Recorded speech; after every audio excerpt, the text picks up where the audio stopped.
Okay, well, we're here today with Beth Tweddle, world champion again in gymnastics. We're actually at the Westfield Centre in Shepherd's Bush, Europe's largest shopping centre, and I've got a sneaky feeling when Beth's done with us, she's going to sneak off and do some shopping. But you're stuck with us, Beth, for the next few minutes. And first of all, from all of us at Sportsvibe, many congratulations on winning another world title. Your second one in the uneven bars, I believe. Your third in total. And Beth, what's going on here? You're British. We've never been good at gymnastics, have we? No, we were never known as a gymnastics nation, but over the past few years, sort of results have been coming through. I won my first world title in 2006, and I think that just kind of changed the belief of the British team, knowing that it is possible for a British gymnast. Now, for those who don't know their gymnastics, we are in the company of Britain's first and indeed only world champion. I think that's going to change very soon, which we'll get onto in a sec, Beth. But I mean, that's something special to sort of, if you like, break the mould, become a world champion. It's always been Eastern Europeans and latterly Asians and perhaps the Americans, and now here you are. Yeah, I mean, I remember making my first European final and just looking at my coach and saying, I don't belong here, and she was like, you've earned your place, make the most of it. And after that competition, I got a bronze medal, and I suddenly thought, maybe I do deserve to be here. And that changed my own belief, my coach's belief, and then that started to rub off on the rest of the GB camp. And it clearly worked, because when you won your first world title in 2006, I mean, no world title is ever a fluke, but sometimes you get one-offs. But you've backed it up. You got another world title, this time in the floor, 2009, to show that you're not a one-trick pony. And then in 2010, just last week in Rotterdam, you got a second asymmetric bars world title. So I mean, you're clearly, you know, one thing getting there, it's another thing staying there, and you're staying there. Yeah, I mean, it is always easier to chase the champion than to be the champion, and to go into last year's World Championships, I was really looking forward to it. It was at the O2 Arena, a home crowd behind me, and qualification didn't go to plan. I fell off bars, and floor I qualified in about 4th or 5th, so going into that final I had nothing to lose. I was really looking forward to it, and then suddenly they announced me as World Champion, and I was just over the moon. And then this year, obviously, I was going in as reigning floor champion. Qualification went alright, but I didn't qualify for the floor final, and I was back in the bar final, and it was kind of surreal to think that 4 years ago I was in the same position, and it was the Chinese to lose and mine to gain, and luckily they fell and opened the door for me to take the title. Well, let's talk about that, because it was quite extraordinary, wasn't it? There were two Chinese, weren't they, both pushing for gold, Yeah. and they both fell off the bars, didn't they? Which is very unusual, isn't it? And the question I've got to ask you, Beth, is did you sneak up behind and grease the bars or something?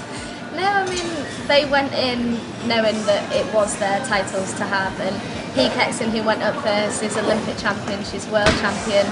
She is the best bar worker in the world, and all I heard was the crowd sort of go, ooh, and then they heard the crash of her hitting the floor, and you just sort of think inside, that's one down. And then the next Chinese went, and she was right at the end of her routine. I was getting ready to go on the podium.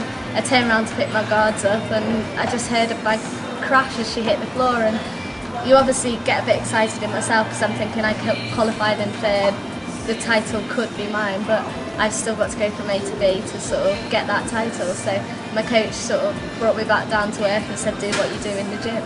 Now, you fell off last year, didn't you? I mean, that, and when you refer to the sound of someone hitting the floor, I mean, that hurts just thinking about it. I mean, talk us through what it's like falling through. You've got a nanosecond, but I bet 1,000 thoughts go through your mind as you fly through the air, and then bang, probably face down, I would have thought. Well, when I fell off, I fell flat onto my back, and I didn't feel like it was wrong. I had hold of the bar. The next thing I knew, I was hitting the floor, and I could hear the crowd sort of going, ooh. And then you just lie there and you think, what have I done? And then the realisation kicks in that that's your final gone. And the actual hitting the floor doesn't hurt, but I think that's because you're such in shock that you've hit the floor rather than... But the crowd sort of got behind me and were clapping and cheering to get me back on the bar, and then I thought, I've got to finish it off well.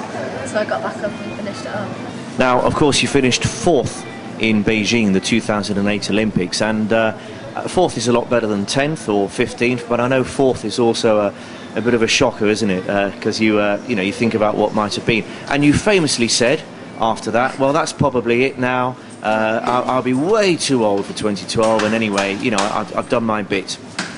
Here we are, 2 years later, 2 world titles, a batch of other medals as well. Good call, Beth, to carry on. I think they should ban interviews straight after Olympics, because the amount of people that say I'm not carrying on, or don't Steve Redgrave was another one. Don't let me get back in this boat, and sort of 3-4 years down the line they're still out there competing. And I think the problem was in Beijing, I just had the realisation that my Olympic medal wasn't going to be, and coming fourth was so hard because you are so close but you are so far away from it. And to do that interview, I just didn't want to be a part of gymnastics. I didn't want to think I've got another 4 years before I can have a go at it. So I thought, no, I'll let the little ones take over. But once I'd been on holiday, I came home, I thought, I'm not ready to give up yet.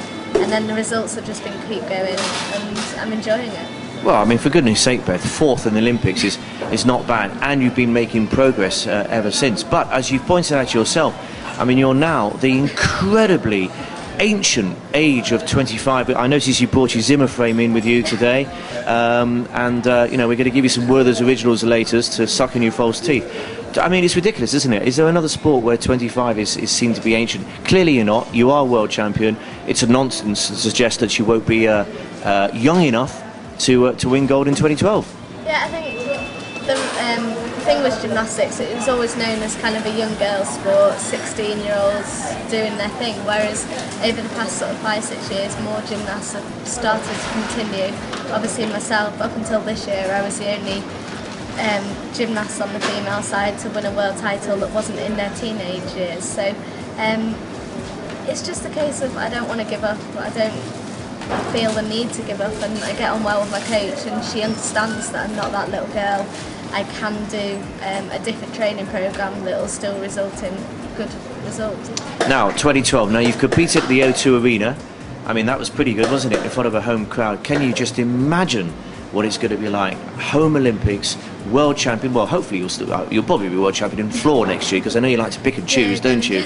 Yeah, what should I be world champion in this year? I'll go for the floor. But 2012, I mean, that's just going to be wonderful, isn't it? Yeah, I mean, there's days where I'm in training and I think, do I really want to do this? I can't do this for 2 more years. And then I look back to the O2 when I won the world title, and the atmosphere was just one that you can't replicate in everyday life. And that's sort of the main motivating factor, to think, get off your bum and get training. Yeah, absolutely. And the thing is as well, Beth, you know, we were talking before we put the interview on that rowing, cycling, sailing, the traditional British sports at the Olympics are still going strong. But hold on a minute, swimming, gymnastics, track and field's back. But let's talk about gymnastics. I mean, it's not just you anymore. The strength in depth. Lewis Smith won a silver, didn't he, at the Worlds? Dan Purvis won a bronze. You've got Dan Keating's coming back from injury. He won a silver last year. And then you've got all the, well, I mean, reserves sounds unfair, but sort of like the next batch who all did wonderfully well at the Commonwealth Games as well. The girls and the boys are becoming, dare I say, a world power. Yeah, I mean, I think we were lucky enough that we were one of the only nations that was able to send one team to the Commonwealth Games, one team to the World Championships, and that just shows our depth within the gymnastics team in Great Britain. A lot of countries like Australia sent the same team to both, and that could have hampered our performance. We might not have come home with the gold, silver and bronze that we did. It takes the pressure off myself. It used to be a case of going to a World Championships, what's Beth going to come home with, whereas now it's what's British Gymnastics going to come home with.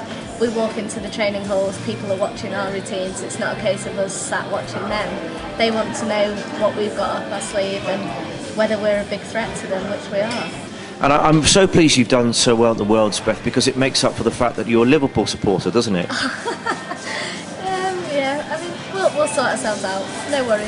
Okay, well, fantastic. Well, we'll let you go in a sec, Beth. What's happening now? Presumably you're going to have a well-deserved rest for a few weeks at least, aren't you, before you get cracking again? I'd love to say a few weeks. I've got about 4 days off, and then I'm back in the gym. Got Europeans next year. I've got a couple of World Cup events this year that I can do. I'm still undecided, but other than that, just training, trying to increase my difficulty, ready for 2012. Well, fantastic. Well, make the most of your 4 days. I will do. Starting with getting yourself something nice here at the Westfield Centre, and we'll catch up with you soon, Beth, and hopefully next time I see you, Liverpool will be in the top half of the Premiership, and you'll be a European gold medalist to add to all your other medals.